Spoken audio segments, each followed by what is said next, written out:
ಸಾಮಾಜಿಕ ಸುರಕ್ಷತೆ ಹೆಸರಲ್ಲಿ ಕಟ್ಟಡ ಕಾರ್ಮಿಕ ಕಾನೂನು ರದ್ದುಗೊಳಿಸಲು ಮುಂದಾಗುತ್ತಿರುವ ಕೇಂದ್ರ ಸರ್ಕಾರದ ನಿರ್ಧಾರಕ್ಕೆ ರಾಜ್ಯ ಕಟ್ಟಡ ಮತ್ತು ಇತರೆ ನಿರ್ಮಾಣ ಕಾರ್ಮಿಕರ ಫೆಡರೇಷನ್ ತೀವ್ರ ಅಸಮಾಧಾನ ವ್ಯಕ್ತವಾಗಿದೆ. ಇದರ ವಿರುದ್ಧ ದೇಶವ್ಯಾಪಿ ಪ್ರತಿಭಟನೆ ನಡೆಸಲು ನಿರ್ಧಾರ ಮಾಡಲಾಗಿದೆ ಎಂದು ಪ್ರಧಾನ ಕಾರ್ಯದರ್ಶಿ ಕೆ ಮಹಂತೇಶ್ ತಿಳಿಸಿದರು. ಈ ಕುರಿತು ಮಂಗಳೂರಿನಲ್ಲಿ ಮಾತನಾಡಿದ ಅವರು, ಕಾರ್ಮಿಕರು ಹಲವು ವರ್ಷಗಳ ಕಾಲ ಹೋರಾಟ ನಡೆಸಿ ಕಾನೂನುಗಳನ್ನು ಮತ್ತು ಅದರಡಿ ದೊರಕುತ್ತಿದ್ದ ಸೌಲಭ್ಯಗಳನ್ನು ಇಲ್ಲದಂತೆ ಮಾಡುವ ಹುನ್ನಾರವಾಗಿದೆ ಎಂದು ಅವರು ಆರೋಪಿಸಿದರು. 100 ಜನ ಕೆಲಸ ಮಾಡ್ತಾ ಇದ್ದಂಥ ಕಾರ್ಖಾನೆಯನ್ನು ಸರ್ಕಾರದ ಪರ್ಮಿಷನ್ ಇಲ್ಲದೇ ಯಾವುದೇ ಮಾಲೀಕರು ಮುಚ್ಚಬಹುದು ಅನ್ನೋಂಥ ಒಂದು ತೀರ್ಮಾನವನ್ನು ಇಂದಿನ UPA ಸರ್ಕಾರದಲ್ಲಿ ಇತ್ತು. ಅದರ ಲಿಬರಲೈಸೇಷನ್ ಭಾಗವಾಗಿ ವಸುಂಧರಾ ರಾಜ್ಯ ಸರ್ಕಾರ ಆ 100 ಇರುವಂಥ ಸಂಖ್ಯೆಯನ್ನು 300ಕ್ಕೆ ಏರಿಸಿತು.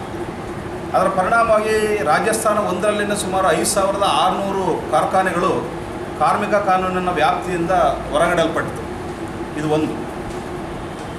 ಇದರ ವಿರುದ್ಧ ಈಗ ದೇಶಾದ್ಯಂತ ಕಾರ್ಮಿಕರು, ಸಂಘಟಿತ ಕಾರ್ಮಿಕರು, ಅಸಂಘಟಿತ ಕಾರ್ಮಿಕರು ಭಾಳ ದೊಡ್ಡ ರೀತಿಯಲ್ಲಿ ಪ್ರತಿರೋಧವನ್ನು ವ್ಯಕ್ತಪಡಿಸಿದರು.